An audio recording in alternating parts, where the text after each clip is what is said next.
Greetings! In this video I'll be painting an Intercessor from the Libators Chapter. This chapter was requested by one of you guys. If you have any requests, let me know in the comments. And if you already have requested something, know that it is on my list, I just have to get to it. Anyway, for this model I used an Infernus Marine body with arms from the Sternguard Veteran kit. The pauldrons are custom, some information about them is in the video description. Like most of my videos, I primed this guy black through my airbrush. You can use a spray can primer if you prefer, of course. I'm going to be building up the yellow, starting with Hobgrot hide. I've diluted this a fair bit with water, and I did about 3 coats.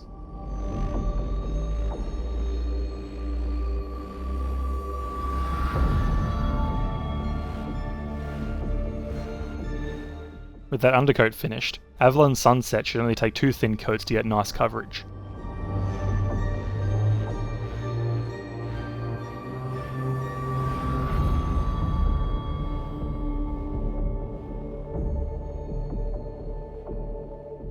Happy with the yellow for now, I switched to Abaddon black to clean up the undersuit and paint in the black details and the weapon casing.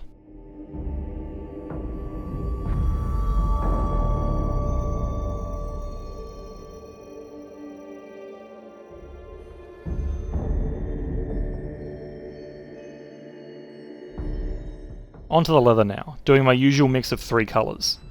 I mentioned in my last video that my process has changed to where I do the base armour colour first, then do the black with little caution for the leather bits. Then I paint the leather bits. That way I can clean up mistakes as I go, which, if done correctly, should save some time.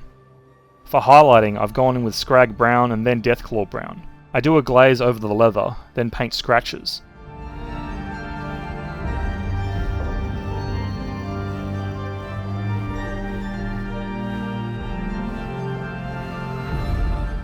The Deathclaw brown application is just scratches, done along the edges and along some of the bigger cuts to help emphasise them further.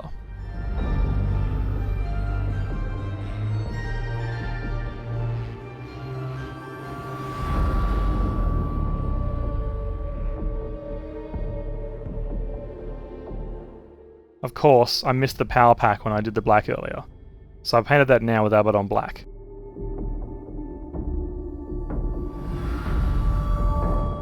Now onto the metallic bits. I went with Iron Warriors like usual. It's dark enough to make the highlight that I apply later stand out really nicely.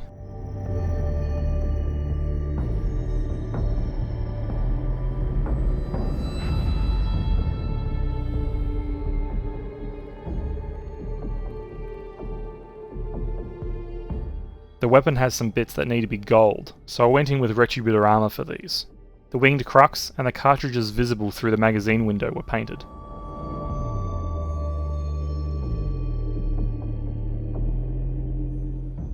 Now onto the markings. I used Macragge blue to paint the Imperialis on the torso, as well as the armorial and the battle line tactical marking.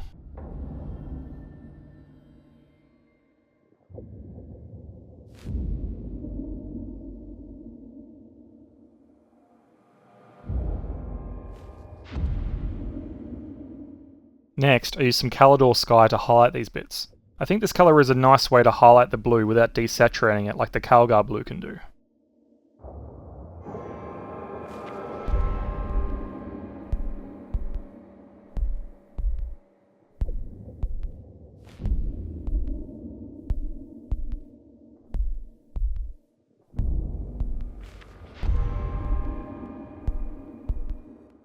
Wanting to deviate from the references a tiny bit, I decided to go for the 4th company instead of the typically portrayed 5th company. To do this, I used Warpstone Glow and painted in the pauldron trims. This green is definitely a look. I'm not quite sure it fits, but it is Codex compliant, so Guilliman would be happy. To highlight the pauldron trim, I used Moot Green, carefully going over the edges a few times from different angles, so it's clearly visible.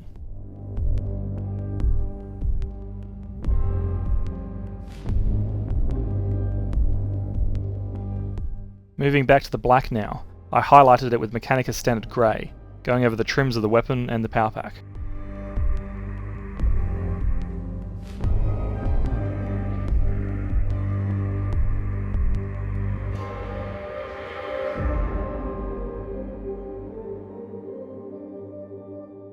Next onto the eye lenses. I'm going to blitz through this part because I've done it so many times by now. Mephiston red fills the entire lens, followed by Evil Sunz Scarlet, which hits most of the lens but leaves the recessed edges. Walrider red follows, doing roughly half of each lens towards the middle of the face.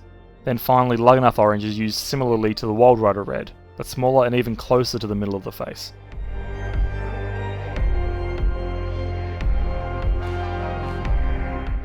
With that done, we're moving on to some other details the model has now, starting with some purity seals. I use Zandri dust to base coat the parchment on both seals.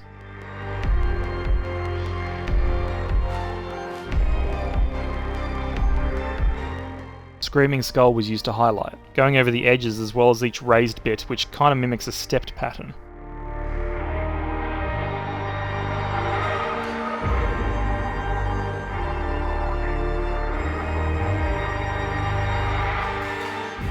Onto the wax itself now.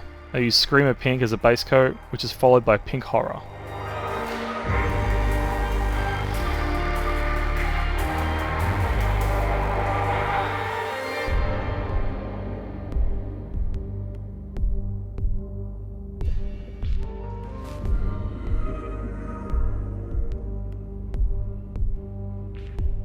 For the text on the parchment, I used Abaddon black with a small brush, doing little scribbly lines to mimic text.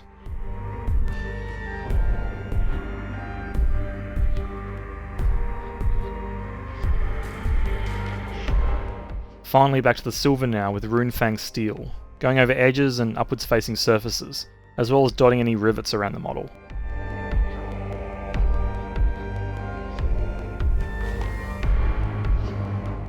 I wanted to make his Combi-Melta look used, so I went in with Druchii Violet and blobbed a fair bit of that shade paint on the muzzle of the melter. While that paint was still wet, I switched to Seraphim Sepia and applied another blob around the muzzle, but towards the middle of it this time, and I used the brush to help them mix together towards the transition. I used a gloss varnish to prepare the 3D tactical marking for a squad number transfer, which I applied off camera, before finally getting onto highlighting the yellow. I used Aerial Yellow for this, and applied it carefully around most edges of the armour. This step is really satisfying to me, as it really made the model come together in my eyes.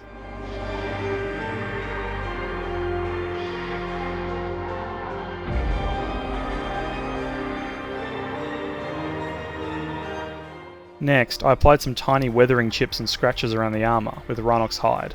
I wanted this to be discreet, so they're fairly small.